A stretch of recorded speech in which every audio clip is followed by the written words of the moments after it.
Oh boy, that offseason is in full effect. What's good? What's good? It's your boy Lotus here at Lotus Talks Basketball, hashtag working title.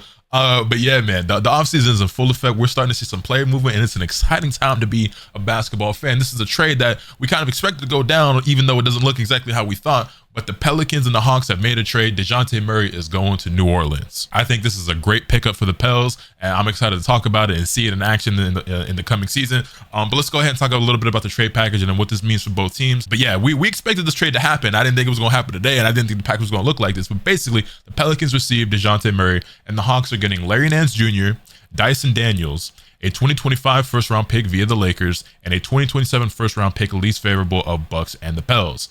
So, does this mean that the Hawks are finally officially entering their rebuild? Now, there's obviously one of two ways that this is going to go.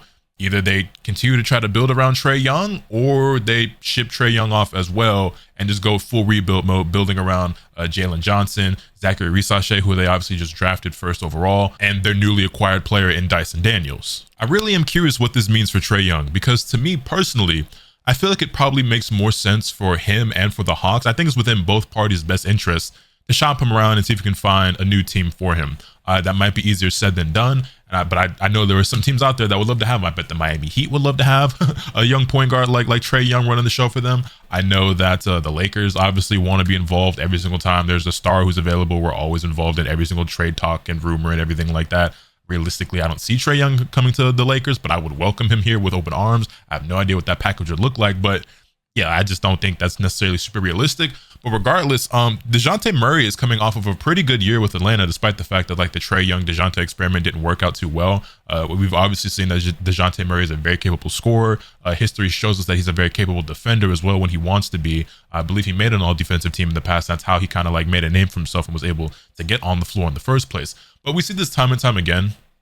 With players who maybe weren't like a super highly touted prospect, or might have even been like in a second round draft or anything like that. A lot of young guys, they end up making a name for themselves on the defensive end of the get in the good graces of the coach, find more playing time, but then they're able to finally showcase more of what they can offer and their scoring ability and everything like that. And Dejounte Murray is one of those players who did exactly that. We've seen him take on much more of an offensive role.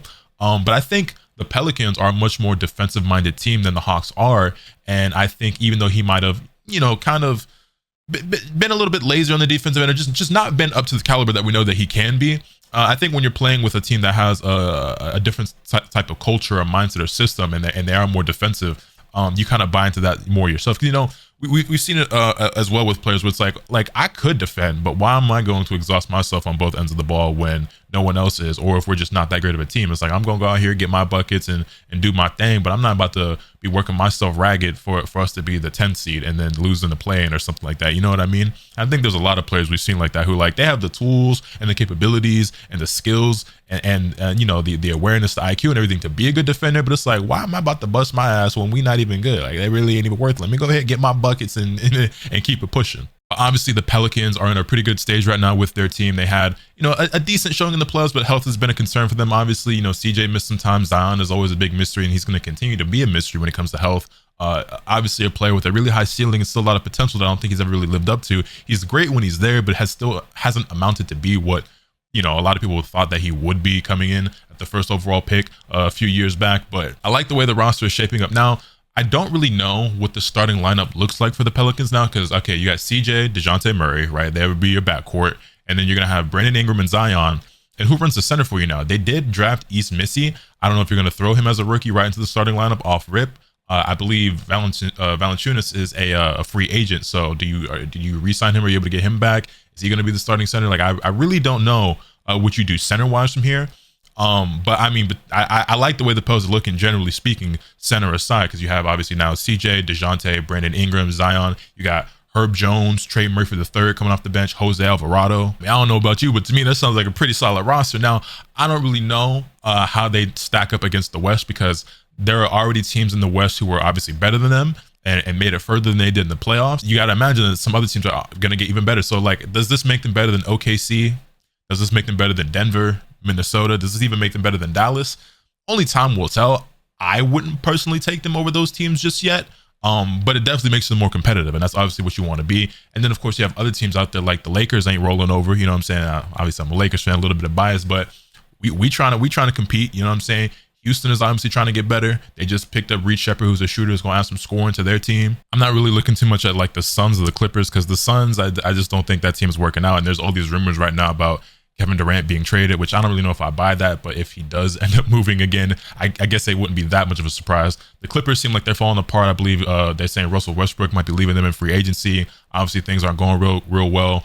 Right now with like Paul George and his negotiations with his contract, it seems like the Clippers are not offering him the max. There's a lot of talk about him potentially going to Golden State, which I wouldn't be opposed to. I think that'd be a pretty cool little fit that I would like to see, but that's just me. Obviously, Sacramento had their little run where they ended up being, what was it, the 3rd seed a couple years ago, and they didn't quite live up to that again in this previous season, but you can't really count them out. And then Memphis, the only reason why they were as bad as they were is because they were riddled with injuries beyond what I think I've ever seen for any other team ever, frankly speaking. Then obviously he was suspended. He came back for a few games, and then he also ended up getting hurt and then missed the rest of the season. I think he only played like 3 games before he got hurt and was out for the season. But you got to imagine that they're going to be right back into the mix of things and probably going to end up being a top 5 seed at the very least, I would expect, you know what I mean? Because I think that good. And they just added Zach Edey, giving them some size and some rebound. I think he's going to come in and be able to make an immediate impact. And I'm not saying he's going to come in and be some star. I don't even know if he'll be to the caliber of like a Derek Lively was for Dallas, but he will definitely come in and have an impact and help them compete. And I think in the regular season, Memphis is going to be great like they have been for the past few years. But I do think that this team, this trade definitely helps the Pelicans stack up a lot better than they already did. And it's not like they looked bad in the first place, you know what I'm saying? They made it to the playoffs. They didn't look terrible. I don't know. Zion's health is always going to be one of those factors that's kind of up in the air, kind of like the Clippers or just any team with Kawhi Leonard. And the same thing goes for other teams. Kawhi is obviously the first one that always comes to mind, where it's like, yeah, when he's there, he's incredible. And he turns you into a much more competitive team and raises the ceiling a lot and the floor a lot higher. But is he going to be there? You know what I mean? And then going back to the Hawks, they acquire some draft capital. They acquire a pick for the 2025 draft, which obviously is pretty valuable at this point. The 2025 draft is shaping up to be a pretty good draft class from what I hear. And, you know, the consensus #1 pick is Ben Cooper Flag from what I've heard for the last couple of years, but apparently that's pretty up in the air with players like Ace Bailey and a few others who I'm about to start diving into and doing my research and everything else that I'm prepared come draft time next year. But yeah, you would imagine that they're gonna flip Larry Nance probably for some more picks, some seconds or maybe a first or something. I don't really know, but I don't imagine he's sticking around there, especially when you have already, you know, Clint Capella and Onyeka Okongwu, and I don't really know, but I don't really know what direction necessarily Atlanta is going in. It looks like rebuild. It smells like rebuild. I don't imagine trading is going to stick around. I would want to if I was him, and I don't think it makes much sense for them to keep him there. But I guess only time will tell. Honestly, though, thinking about the trade package, the Hawks didn't really get a whole lot in return for Dejounte, did it? Especially considering what they gave up for him. Actually, I have to double check. What did they give up for Dejounte in the first place? Yeah, so it was just a couple years back where the Spurs got back Danilo Gallinari, a 2023 first, a 2025 first, a 2026 pick swap, and a 2027 first round pick for Dejounte, alongside Jock Landale. So it's not like it was just Dejounte, but essentially it was just Dejounte, right? And then yeah, what you got back, well, like, wasn't terrible. It's, you know, the diminishing returns, it is what it is. But yeah, man, don't want to ramble on too much about this one, but big move for New Orleans. If I got any Pelicans fans down there in the chat or Atlanta Hawks fans, y'all let me know. I said chat in the comment section. Y'all let me know what y'all think about this one, man. I like it. I'm looking forward to it, and I'm curious to see what else the Hawks are doing, because I'm gonna assume and I'm gonna imagine that they're not finished. But yeah, man, let me know your thoughts in the comment section down below. Hit this video with a like if you enjoyed. Subscribe if you haven't already, so you can stay tuned for all the awesome content I'm bringing you. And with all that being said, that's pretty much all I have for today. Remember, nothing can happen until you swing the bat. Later.